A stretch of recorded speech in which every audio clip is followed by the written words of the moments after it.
નમસ્કાર વિદ્યાર્થી મિત્રો, સ્વાગત છે તમારું એક નવા વિડીયોમાં। આજે આપણે આ વિડીયોની અંદર ગુજરાતી સાહિત્યની મુખ્ય પંક્તિઓ પાર્ટ 2 છે એ જોશું।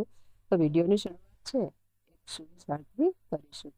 સુવિચાર છે કે આળસથી કટાઈ જવા કરતા મહેનતથી ઘસાઈ જવું વધારે સારું છે। એટલે કે આળસ કરીને આપણે કટાઈ જવું એના કરતાં આપણે મહેનત કરીને ઘસાઈ જવું વધારે યોગ્ય ગણાય છે।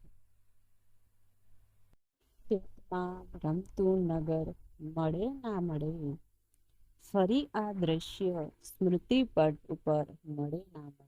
સુંદર પંક્તિ છે। તો આ પંક્તિ છે આદિ મંસૂરી।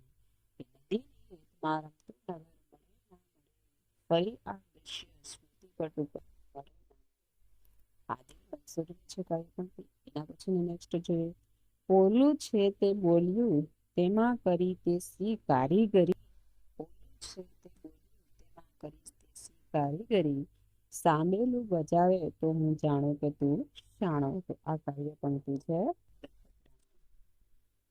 પછી આગળ જોઈએ, છે માનવીના જીવનની ઘટમાળ એવી, છે માનવીની જીવનની ઘટમાળ એવી, દુઃખ પ્રધાન સુખ અલ્પ હતી ભરેલું।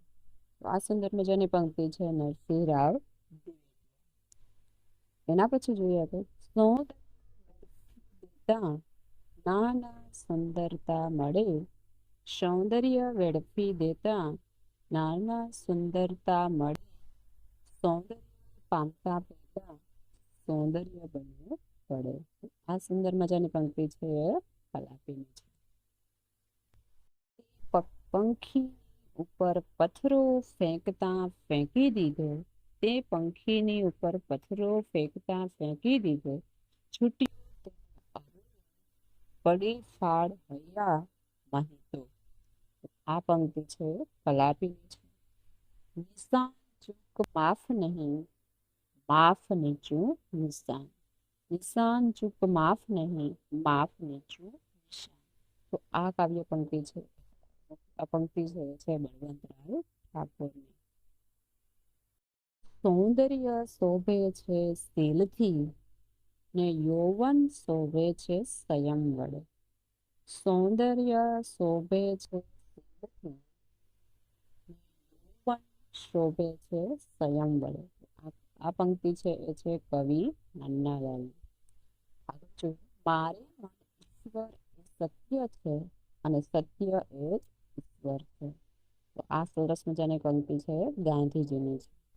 ક્ષમા એ સિપાહીનું ઘરેણું છે। આ કાવ્ય પંક્તિ પણ એ ગાંધીજીની છે।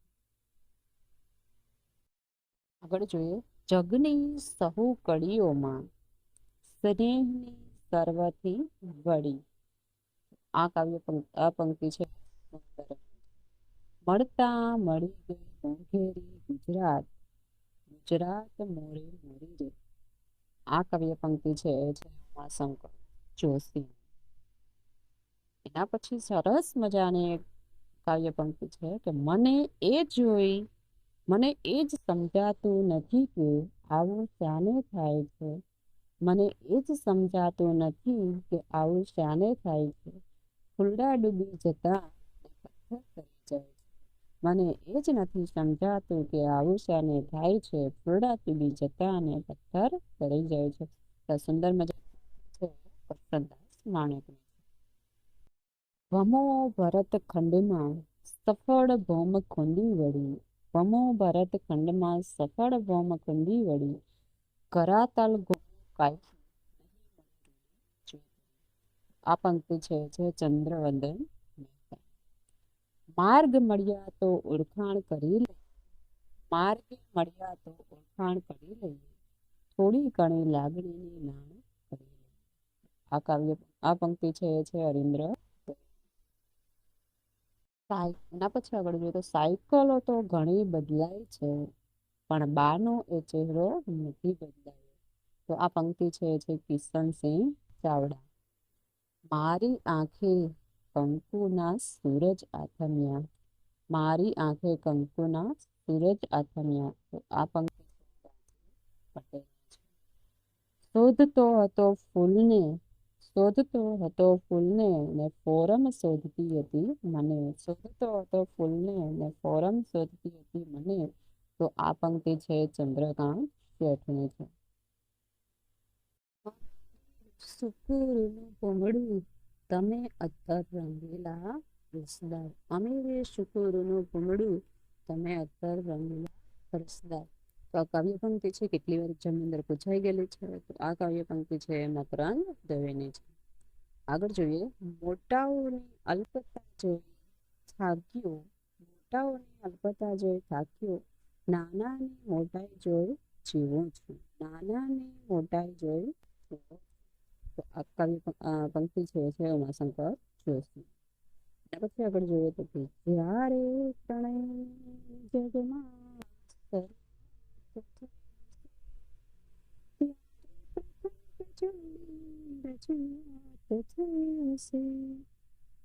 સરસ મજાની પંક્તિ છે આદિ સૂરીની છે.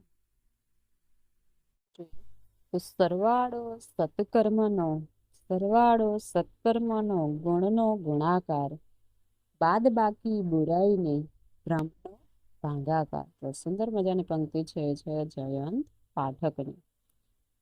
ગુજરાતને કોઈ સીમાડા નથી. ગુજરાતને કોઈ સીમાડા નથી. ગુજરાત એક જીવંત અને જાગૃત વ્યક્તિ છે. ગુજરાતને કોઈ સીમાડા નથી. ગુજરાત એક જીવંત અને જાગૃત વ્યક્તિ છે. તો આ પંક્તિ છે કનૈયાલાલ મુળસીની. તો અહીં વિદ્યાર્થી મિત્રો આપણે મુખ્ય પંક્તિઓ છે એ જોઈએ. જો તમને આ વિડીયો પસંદ આવે તો લાઈક કરો, સબસ્ક્રાઈબ કરો અને બીજા વિદ્યાર્થી મિત્રો સુધી શેર કરો. Thank you.